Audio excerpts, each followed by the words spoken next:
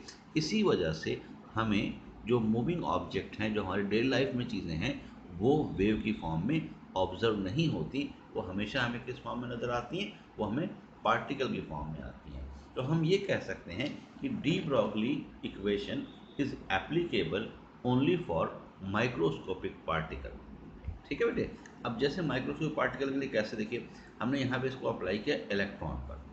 अगर हम इलेक्ट्रॉन्स की बात करें, मास ऑफ इलेक्ट्रॉन 9.1 10⁻31 kg होता है, और वेलोसिटी इलेक्ट्रॉन की कितनी है 2.18 10⁻6। तो इसकी वेवलेंथ अगर हम निकालें तो lambda is equal to h upon m v, values put कर दी 6.626 10⁻34, मास इसका 9.1 10⁻31, वेलोसिटी 2.18 10⁻6 है। कैलकुलेट करने पर क्या आ रही 3.2। अब देखिए यहाँ वैल्यू देखिए 3.2 आर्मस्ट्रॉन्ग, वहाँ कितनी आ रही थी 10⁻⁻24 आर्मस्ट्रॉन्ग थी। तो ऑब्वियसली इस वैल्यू को कैलकुलेट किया जा सकता है, मीन्स इलेक्ट्रॉन जो है कह सकते हैं have wave nature as well as particle nature. ठीक है बेटे, तो इलेक्ट्रॉन, या फिर इन्होंने क्या कहा कि every microscopic moving particle is a wave whose wavelength is lambda is equals to h upon mv, right. तो ये था डी ब्रॉगली का कंसेप्ट, कि डी ब्रॉगली का ये कहना था कि जो माइक्रोस्कोपिक पार्टिकल हैं they behave as a particle as well as a wave. उसके बाद एक और कंसेप्ट उसी टाइम डेवलप हुआ जो था हिंसबर्ग्स अनसर्टेनिटी प्रिंसिपल। देखिए ये सारी चीज़ें जो हैं उसी ड्यूरेशन, मतलब ये जितने साइंटिस्ट की हम बात कर रहे हैं, डी ब्रॉगली हैं, हिंसबर्ग्स हैं, ये उसी ड्यूरेशन में थे इस समय आपके नील बोहर थे। कोई किसी का स्टूडेंट था, कोई किसी का कोलीग था। इन्होंने जो है अलग अलग सारी रिसर्च पुट फॉरवर्ड की, जिससे आज हम ये मॉडल स्टडी कर रहे हैं। तो हिंसबर्ग्स अनसर्टेनिटी प्रिंसिपल क्या कहता है? ये कहता है कि the exact and simultaneous determination of position and momentum of a moving microscopic particle is impossible। मतलब कि किसी भी माइक्रोस्कोपिक पार्टिकल की पोजीशन और मोमेंटम हम एग्जैक्ट, जिसमें कोई अनसर्टनिटी ना हो, एग्जैक्ट और साइमल्टेनियसली डिटरमाइन नहीं कर सकते। अब माइक्रोस्कोपिक पार्टिकल में क्या आते हैं? इलेक्ट्रॉन भी आते हैं। देखिए प्रॉब्लम कहाँ है, नील बोहर ने तो हमें ये कहा था कि इलेक्ट्रॉन एक फिक्स्ड सर्कुलर ऑर्बिट में रिवॉल्व करते हैं, जबकि हिंसबर्ग क्या कह रहे हैं कि ऐसे पार्टिकल्स की हम पोजीशन तो निकाल ही नहीं सकते। ठीक है बेटे। अच्छा, तो जो अनसर्टनिटी प्रिंसिपल है हिंसबर्ग्स का, इसका मैथमेटिकल एक्सप्रेशन की बात करें तो हम इसमें लिखते हैं डेल्टा पी। डेल्टा पी जो है इसे कहते हैं अनसर्टनिटी इन मोमेंटम, पी से मोमेंटम को रिप्रेजेंट करते हैं, और डेल्टा एक्स जो है ये होता है अनसर्टनिटी इन पोजीशन। तो इनका जो मतलब स्टेटमेंट था उसका मैथमेटिकल एक्सप्रेशन ये है, delta x into delta p is always greater than और equals to h upon 4 pi. यहाँ पे डेल्टा पी जैसे मैंने कहा क्या है? अनसर्टनिटी इन मोमेंटम, और डेल्टा एक्स क्या है? Uncertainty in position. तो आप लिख सकते हो delta x into m delta v is greater than और equals to h upon 4 pi. Delta x into m delta v is greater than और equals to h upon 4 pi. यहाँ delta we क्या है? अनसर्टनिटी इन वेलोसिटी है।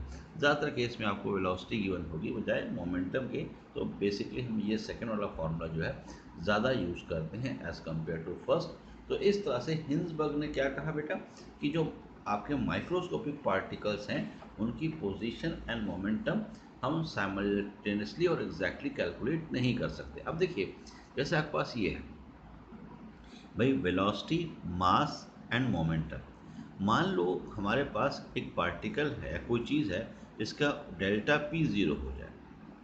ठीक है, delta P zero होने का मतलब क्या है? उसकी मोमेंटम ज़ीरो है। अब अगर मोमेंटम ज़ीरो हम लेते हैं तो हमारे पास फॉर्मूला क्या है? Delta x into delta P greater than और इक्वल्स टू एच अपॉन 4 पाई। और आपने डेल्टा एक्स निकालना है तो डेल्टा पी को यहाँ डिवाइड में ले आए। अब अगर डेल्टा पी हम यहाँ पुट करते हैं ज़ीरो तो डेल्टा एक्स की वैल्यू क्या आएगी? इन्फिनिटी। मतलब पोजीशन क्या है उसकी, मतलब अनसर्टनिटी इन पोजीशन क्या है? इनफाइनाइट, जो कि पॉसिबल नहीं है। ठीक है बेटे, तो इस तरह से ये चीज़ें फेल हुई क्या कि हम एग्जैक्ट लोकेशन इलेक्ट्रॉन के निकाल सकते हैं। तो अब ड्रॉबैक की हम बात करें तो व्हाट आर द ड्रॉबैक्स किसके? बोहर्स मॉडल के। तो ड्रॉबैक में देखिए बहुत इंपॉर्टेंट है, याद रखने हैं ड्रॉबैक। पहला है ड्रॉबैक नील बोहर का कि Bohr model is valid only for single electron species. Means Niels Bohr ने जो अपना मॉडल दिया था वो एप्लीकेबल था ओनली फॉर सिंगल इलेक्ट्रॉन। जैसे हाइड्रोजन है उसमें एक ही इलेक्ट्रॉन होते हैं, या फिर हम अगर He पॉजिटिव लें तो हीलियम में 2 इलेक्ट्रॉन पॉजिटिव हो गया तो एक रह गया, इसके लिए। या Li2 पॉजिटिव जैसे लिथियम है, इसके इसमें जो है 3 इलेक्ट्रॉन्स होते हैं, तो 2 निकाल दिया आपने, 1 रह गया। मतलब कहने का ये है कि नील बोहर की सारी रिसर्च जो है वो एप्लीकेबल थी किसके ऊपर? जो सिंगल इलेक्ट्रॉन एटम्स होते हैं उन पर। मल्टी इलेक्ट्रॉन में क्या होगा नील बोहर ने नहीं बताया था। दूसरा, Bohr consider electron as a moving particle. अभी हम बात यही कर रहे थे कि जो दूसरे साइंटिस्टों ने बाद में बोला कि वेव नेचर भी होता है, तो बोहर ने कंसीडर किया था electron as a moving particle. ठीक है। तीसरा जो कंसेप्ट था बोहर का वो ये था कि Bohr measured position of electron and velocity of electron also mass of electron. अब इससे फ़र्क क्या पड़ा भाई, ठीक है कैलकुलेट किया, लेकिन बोहर ने पोजीशन ऑफ इलेक्ट्रॉन निकाली, वेलोसिटी ऑफ इलेक्ट्रॉन निकाली, मास ऑफ इलेक्ट्रॉन निकाला। जबकि अभी हम हिंसबर्ग क्या कह रहा है कि किसी भी माइक्रोस्कोपिक पार्टिकल की पोजीशन एंड मोमेंटम आप साइमल्टेनियसली और एग्जैक्टली कैलकुलेट कर ही नहीं सकते हैं, तो ये पॉसिबल नहीं था कैलकुलेट कर पाना। ठीक है बेटे। तीसरी चीज़ जो फोर्थ पॉइंट है वो ये है कि जो स्पेक्ट्रल लाइन दी थी, जो एटॉमिक स्पेक्ट्रम की हम बात कर रहे थे नील बोहर के स्पेक्ट्रम में, अगर उस स्पेक्ट्रल लाइन को हम मैग्नेटिक फील्ड या इलेक्ट्रिक फील्ड से पास करते हैं तो उन लाइन पर इस फील्ड का क्या इफेक्ट होगा, क्या वो स्प्लिट होंगी या स्ट्रेट निकल जाएंगी, ऐसा नील बोहर ने डिस्कस नहीं किया था। बाद में ये दो साइंटिस्टों ने डिस्कस किया जिसको हम अब स्टडी करते हैं। जैसे मैग्नेटिक फील्ड में जो इसका इफेक्ट है उसे कहते हैं जीमैन इफेक्ट कहते हैं, और इलेक्ट्रिक फील्ड में जो इसका इफेक्ट है उसे कहते हैं स्टार्क इफेक्ट। याद रहेगा क्या है, मैग्नेटिक फील्ड में जो इसका इफेक्ट है उसे क्या कहते हैं, जीमैन इफेक्ट, और इलेक्ट्रिक फील्ड में जो इफेक्ट होता है उसे कहते हैं स्टार्क इफेक्ट। इसका जो स्पेक्ट्रल लाइन्स हमें मिली थी लाइमन बार्मर पास्चन हमने पढ़ी थी, अगर उनको हम इलेक्ट्रिक फील्ड या मैग्नेटिक फील्ड से पास करते हैं तो उन पे इन लाइन का क्या इफेक्ट होगा, ये वो दो चीज़ें। तो ये सारे ड्रॉबैक्स थे इसके नील बोहर। ठीक है बेटे, नील बोहर का जो मॉडल था उसमें ही सारे हमने ड्रॉबैक डिस्कस करने थे, क्या क्या नील बोहर ने मतलब नील बोहर के एटम क्यों फेल हुआ, उसके क्या रीज़न थे फेलियर होने के। ठीक है बच्चों। उसके बाद एक चीज़ में जैसे डुअल नेचर की हम बात कर रहे हैं बेटा, तो एक टॉपिक है देखिए जो शो करता है डुअल नेचर के लिए, वो है black body radiation and photo electric effect. अब ये ब्लैक बॉडी रेडिएशन है क्या, सबसे पहली चीज़ ब्लैक बॉडी कहते किसे, तो ब्लैक बॉडी का मतलब होता है कोई एक ऐसी चीज़ जो परफेक्ट एमीटर हो और परफेक्ट एब्जॉर्बर हो। कोई ऐसी चीज़ जैसे for example a piece of iron. ठीक है बेटे। तो ब्लैक बॉडी मीन्स एनीथिंग या any solid which can emit और absorb all type of radiation are called black body. ठीक है बेटे। देखिए होता क्या है, जैसे मान लो हमारे पास एक आयरन का पीस है, उस आयरन का पीस को आपने हीट किया, हीट करने पर वो पीस सबसे पहले क्या होगा, रेड होगा, और हीट किया पिंक हो जाएगा, और हीट किया येलो हो जाएगा, और अल्टीमेटली वाइट हो जाएगा। मतलब कलर चेंज हो रहा है। अच्छा, कलर चेंज होने का मतलब क्या हुआ, कलर चेंज होने का मतलब हुआ ये कि उसमें जो है फ्रीक्वेंसी चेंज हो रही है, वेलोसिटी चेंज हो रही है। और फ्रीक्वेंसी और वेलोसिटी चेंज होने का मतलब है कि जो चीज़ एमिट हो रही है, जो रेडिएशंस एमिट हो रहे हैं वो कंटिन्यूअस नहीं है, वो डिसकंटिन्यूअस है, means in the form of particles है। क्यों, अगर कंटिन्यूएशन में होता तो शुरू से लेकर आखिर तक एक ही कलर होता, यहाँ कलर चेंज हो रहा है, मतलब कहने का ये है कि कलर चेंज अगर हो रहा है तो उसके अंदर वेव्स चेंज हो रही है, फ्रीक्वेंसी चेंज हो रही है, और अगर ये चेंज हो रही है तो एनर्जी चेंज हो रही है। ठीक है, क्योंकि अभी हमने देखा था एनर्जी जो है वो डायरेक्टली प्रोपोर्शनल टू किसके होती है, फ्रीक्वेंसी। क्लियर है बात बच्चों। अच्छा, अब ये जो हम बात करते हैं लाइट्स की, इसमें याद रखिएगा जो रेड लाइट होती है उसकी फ्रीक्वेंसी मैक्सिमम होती है, और येलो लाइट जो होती है सॉरी रेड की मिनिमम होती है और येलो की मैक्सिमम होती है। ठीक है बेटे, फ्रीक्वेंसीज। उसके बाद दूसरा इफेक्ट है फोटो इलेक्ट्रिक इफेक्ट। जो ये फोटो इलेक्ट्रिक इफेक्ट है ये क्या होता है, देखिए अगर हमारे पास कोई मान लो मेटल है, उसके ऊपर हम रेडिएशंस डालते हैं और रेडिएशन डालने से उसमें से इलेक्ट्रॉन इजेक्ट हो जाए तो उसे कहते हैं फोटो इलेक्ट्रिक इफेक्ट कहते हैं। ठीक है। अब जैसे आप जो आपके यहाँ सोलर पैनल आजकल लगता है, सोलर पैनल में क्या होता है, लाइट पड़ती है, लाइट से इलेक्ट्रॉन इजेक्ट होते हैं जिससे करंट फ्लो होता है। ठीक है बेटे। अब ये जो आप लाइट डाल रहे हो मेटल पर, इस लाइट में क्या है, फ्रीक्वेंसी है, और उस फ्रीक्वेंसी से क्या मिलेगी, एनर्जी, क्योंकि हमने भी पीछे पढ़ा है कि एनर्जी जो है डायरेक्टली प्रोपोर्शनल टू फ्रीक्वेंसी होती है। अब ऐसा तो है नहीं कि हर मेटल में सेम फ्रीक्वेंसी या सेम लाइट डाल के हम इलेक्ट्रॉन इजेक्ट करा सकते हैं, क्योंकि भी अलग अलग एलिमेंट्स में इलेक्ट्रॉन की जो अटैचमेंट है वो अलग होती है, किसी में स्ट्रांग है, किसी में वीक है, तो हमें उसी के अकॉर्डिंगली एनर्जी भी चाहिए, कहीं कम एनर्जी में काम चल जाए, कहीं ज़्यादा चाहिए होगी। तो एक मिनिमम फ्रीक्वेंसी होती है हर एलिमेंट के लिए, जिसे हम कहते हैं थ्रेशोल्ड फ्रीक्वेंसी कहते हैं, और इसको न्यू नॉट से रिप्रेजेंट करते हैं। ये न्यू नॉट जो है इसे कहते हैं threshold frequency, means minimum amount of frequency required to eject the electron. अब इस फ्रीक्वेंसी को अगर एच से मल्टीप्लाई कर दिया जाए तो ये बन जाता है एनर्जी। एच न्यू नॉट जो है ये मिनिमम एनर्जी है, और इसी को हम कहते हैं वर्क फंक्शन। ये जो वर्क फंक्शन है ये मिनिमम अमाउंट ऑफ एनर्जी है which required to eject the electron. इसको W से रिप्रेजेंट करते हैं, W is equals to h nu not.